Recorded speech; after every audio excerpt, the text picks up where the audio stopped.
Joining me now is Senator Cory Booker of the great state of New Jersey.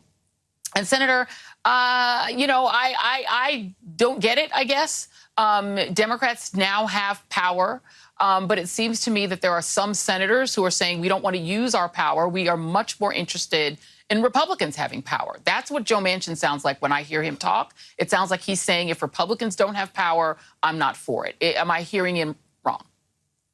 Well, clearly, we are going to have some very intense discussions. This happened last night as the Senate left for a 2-week recess.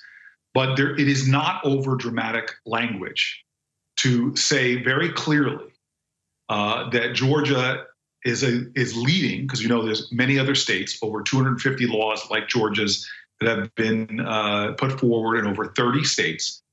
But what Georgia has done is trying to take a step back to the days of Bull Connor and Governor Wallace, the days where John Lewis was being beat for voting rights. It is a massive step backwards. And in today's context, it also is a massive step towards authoritarianism.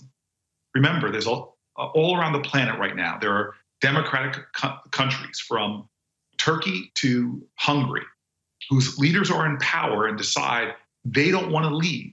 So they begin to change laws in their countries, lurching them towards authoritarianism and against the free democratic principles and ideals that we herald in this country. This is people in power in Georgia and in other states saying we cannot keep power in a flourishing, vibrant democracy. And therefore, we are going to take a large step in American society away from democracy and freedom and towards authoritarianism and repression. So the Senate needs to have a conversation and decide on which side of history do we stand, because this is very resonant with the assault on the Capitol. This may not be a violent insurrection, but it is what happens in authoritarian states when people try to hold on to power and undermine our traditions. In one case, it's the peaceful transition of power. In another, it's free and fair elections. This is a serious inflection point for the United States of America. And so this is bigger than legislative filibusters. This is about the character and culture of American democracy. And I, for one, am going to push with every fiber of my being to choose democracy, to choose inclusive, multicultural, democratic principles over the forces of authoritarianism that are rising up in our country and threatening the values that we all hold dear. And the point that was made in your previous segment is the popularity of democracy and how much people resoundingly in Georgia, a purple state, over 70%, decry that this is wrong. Well, and the challenge is can they then vote out the people who've made these rules? Because to your point, the way that this normally works is you create rules that make it so that you cannot be removed. This could also be called the Brian Kemp Re-election Guarantee Act, because he sees Stacey Abrams coming. He knows Raphael Warnock is going to be up for re-election. They'll both be on that same ballot. And so he knows that's coming. And so he's sort of written a law that makes it much harder to remove him. And this is not just in Georgia. If it was just in Georgia, you could say Brian Kemp is just a bad guy. And you couldn't say Brian Kemp is just a bad guy, but you also have 253 bills with similar provisions to restrict voting in 43 states, basically wherever Republicans have power. You have GOP-backed bills that are aimed at saying they can actually just control the election from the state legislature. That's passed in Iowa, passed in Arizona, passed in Georgia, proposed in Kansas, proposed in Texas, proposed in Michigan. This, you're absolutely right that this is nothing short of saying that we will guarantee that Republican voters always get their way, because it's the only way to get them to participate. But I wonder, have you and Raphael Warnock, there are 3 black senators. I don't know if Tim Scott rolls with y'all or talks to y'all or whatever, but at least have you and Raphael Warnock sat down with Kyrsten Sinema and Joe Manchin? I know that you have a relationship with Manchin, and said this to them, because maybe they need to hear it from African Americans direct to their face, because I don't think they get that, Senator. I really don't think they do. Well, again, so Senator Warnock and I have been exchanging texts and phone calls all day. he and I are the same age. We were born 4 years after the Edmund Pettus Bridge and the Voting Rights Act. We know our generation has inherited fruits born from the blood of our ancestors.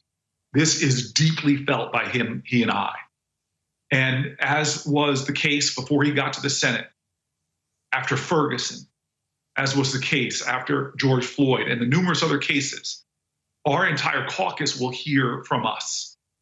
It was no coincidence that of all the subjects that Raphael Warnock could have spoken about in his maiden speech, of all the issues that are urgent and pertain to his state and our nation, he chose this subject to speak to, and foreshadowing the urgency that I hope more people understand right now. And this is the issue.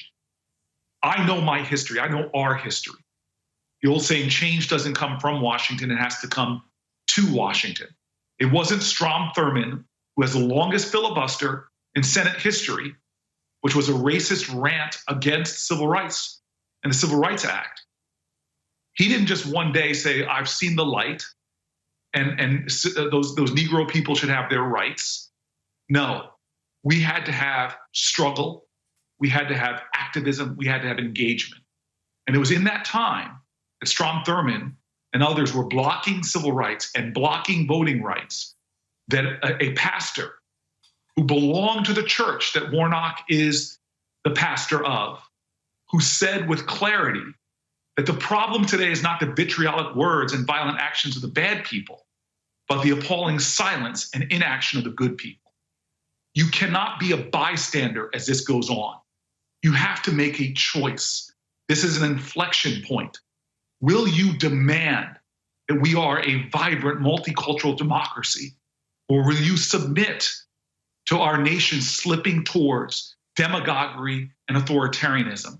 And in Georgia, there are companies and corporations that know this is wrong. Their silence will define them. There are organizations, there are business groups, there are business roundtables and more that know this is wrong.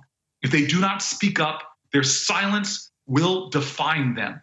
There are folk who have good hearts in both parties that see what's happening and disapprove of it.